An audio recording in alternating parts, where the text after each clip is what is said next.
آپ کی source of income کیا ہونی چاہیے، اس کے بارے میں اسلام کیا ہمیں گائیڈنس اسلام میں کیا ہے؟ کمانے کے 20 طریقے ہیں. نبی صلی اللہ علیہ وسلم نے ارشاد فرمایا، روایت میں ہے کہ اللہ تعالیٰ نے میری امت کے 10 حصوں میں سے 9 حصے روزی بزنس میں اور تجارت میں رکھی ہے.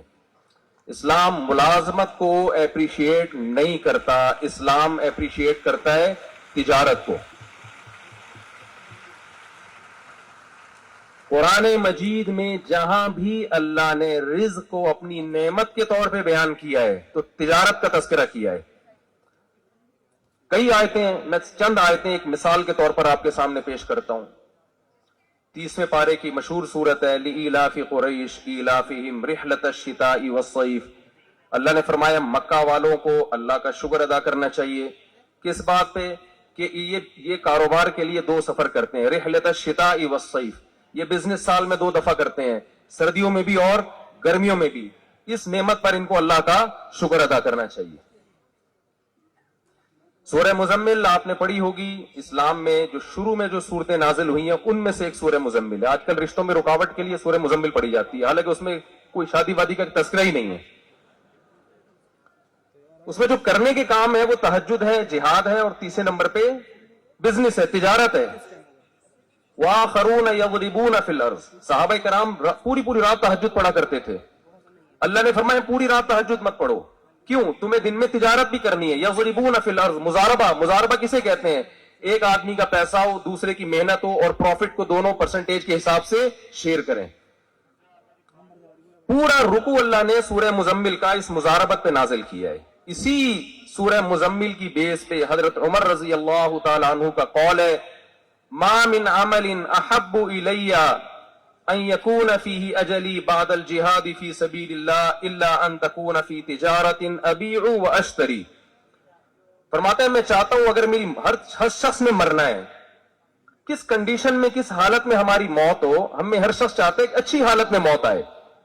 آپ میں سے کوئی چاہتے ہے سینما گھر میں فلم دیکھ رہا ہو اور اچھا سا گانا چل رہا ہو اور مر جاؤں میں؟ کوئی چاہتا ہے ایسا؟ یا سگریٹ پی رہا ہو، سٹے لگا رہا ہو، اسی دوران موت آ جائے؟ میرا خیال ہے چاہتے ہیں. شاید چرسیوں کے ساتھ بیٹھے ہوئے موت آ جائے. کوئی چاہتا ہے ہم میں سے رشوت لیتے ہوئے موت آ جائے؟ حضرت عمر فرماتے ہیں کہ مجھے سب سے زیادہ جو موت محبوب ہے نا 2 راستوں میں، یا تو شہادت میدان جہاد میں، یا میں تجارت میں ہوں اور خرید و فروخت کے عمل سے گزر رہا ہوں. اتنی زیادہ ترغیب ہے. اور سید الانبیاء صلی اللہ علیہ وسلم نے عمل بھی ایسا کر کے دکھایا. ہمارے نبی کی پہلی شادی بزنس اور تجارت کی بیس پہ ہوئی ہے. حضرت خدیجہ رضی اللہ تعالی عنہا آپ صلی اللہ علیہ وسلم سے عمر میں 15 سال بڑی تھی. آپ کے پاس پیسہ تھا انویسٹمنٹ کے لیے، آپ کو کوئی ایماندار، صادق اور امین شخص چاہیے تھا. حضرت خدیجہ کو پتا چلا کہ محمد صلی اللہ علیہ وسلم صادق بھی ہیں، امین بھی ہیں، کاروبار امانت سے، دیانتداری سے کریں گے.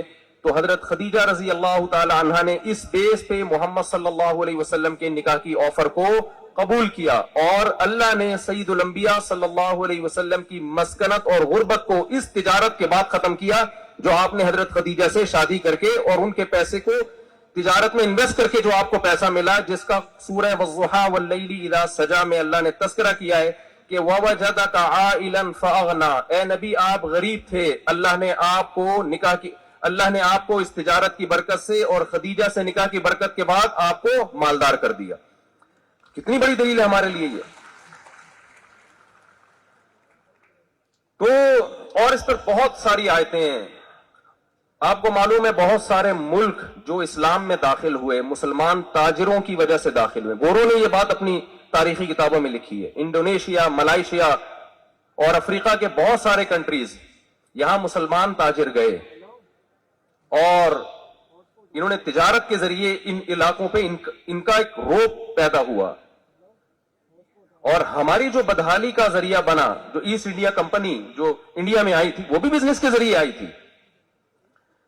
تو سب سے پہلا پیغام تو ہمیں یہ ملتا ہے کہ ہمارے پاس اگر ارننگ کے بہت سارے طریقے ہیں تو ہم نے ان طریقوں میں بزنس کو دوسرے طریقوں پر ترجیح دینی ہے. اور مسلمان ہمیشہ تاجر ہوا کرتے تھے. میں دنیا میں بہت ٹریولنگ کی ہے, میں نے ہر طرح کے طبقے سے میں ملا ہوں. میں نے ایسے ایسے لوگ دیکھے ہیں جو کچرا چنتے تھے, بزنس کو فوکس کیا انہوں نے, اور بہت ہی ایک استقامت کے ساتھ انہوں نے بزنس کیا, آج وہ کروڑوں روپے کما رہے ہیں. تو ہمیں گورنمنٹ پہ ڈیپینڈ نہیں کرنا. ایک میں حدیث آپ کے سامنے پیش کرتا ہوں کہ اسلام نے تو تجارت کے بارے میں ہمیں رہنمائی کی ہے. دیکھیے رسول اللہ صلی اللہ علیہ وسلم نے ایک صحابی کو دیکھا کہ آپ درخت لگا رہے ہیں. آپ صلی اللہ علیہ وسلم نے فرمایا تمہیں معلوم ہے کہ تمہاری زندگی میں یہ درخت پھل دے سکے گا کہ نہیں دے سکے گا؟ انہوں نے کہا نہیں. فرمایا پھر اتنی لمبی لمبی امیدیں. اس حدیث سے ہمیں لگتا ہے کہ بھئی نبی صلی اللہ علیہ وسلم درخت لگانے کے عمل کی حوصلہ شکنی کر رہے ہیں, نہیں لگانا چاہیے درخت. دوسری حدیث بخاری مسلم کی, آپ صلی اللہ علیہ وسلم نے فرمایا کہ جس شخص نے درخت لگایا اور اپنی زندگی میں اس سے پھل نہ کھا سکا تو موت کے بعد جب تک انسان تو دور کی بات, چرند پرند اور جانور بھی اس درخت سے فائدہ اٹھائیں گے, اللہ اس کے اجر کو ضائع نہیں کرے گا. یہ صدقے کا اجر اس کے اعمال کے ترازو میں اللہ تعالیٰ لکھتے رہیں گے. تو آپ تجارت صرف اپنے لیے نہ کریں, بعد میں آنے والی قوم کے لیے, جو بعد میں آنے والی نسل ہے اس کو اسٹیبل کرنے کے لیے. دیکھیں جب آپ ایجوکیشن کی فیلڈ میں آگے بڑھتے ہیں, یقیناً بڑھنا چاہیے, لیکن آپ کتنی ہی بلندیوں تک پہنچ جائیں, آپ کی موت کے بعد آپ کے بچے آٹومیٹیکلی ایجوکیٹڈ نہیں ہوتے. ان کو پورا اسی پروسیس سے گزرنا پڑے گا. گزر گئے تو ٹھیک ہے, نہیں تو نہیں. لیکن میں جب تاجروں سے ملتا ہوں, دنیا میں ٹریولنگ ہوتی ہے میری, تو میں کہتا ہوں یار تم نے صرف مٹھائی کے لڈو سے اتنا کما لیا, لڈو بنا کے بیچ رہے ہیں, ارب پتی لوگ ہیں, کہہ رہے ہیں ہم 500 سال سے لڈو بنا رہے ہیں. کیا بنا 500 سال سے؟ ہمارے باپ دادا 500 سال پہلے ہمارے کسی دادے نے یہ کام شروع کیا تھا, تو جب اس کی ڈیتھ ہوئی ہے تو ہم نے زیرو سے شروع نہیں کیا بلکہ اس سے آگے سے شروع کیا. اس کے بعد اگلی نسل اس سے آگے, پھر اس اگلا, تو 500 سال کے بعد جو نسل آئی ہے وہ تو ان لڈو سے ٹھیک ٹھاک کما رہی ہے. تو میں نہیں کہہ رہا کہ آپ لڈو بیچنا شروع کر دیں, میں ایک مثال دے رہا ہوں. اور یہ جو ہمارے ملک کے حالات خراب ہوئے ہیں نا, یہ ہمارے لیے بہت بہتر ہے.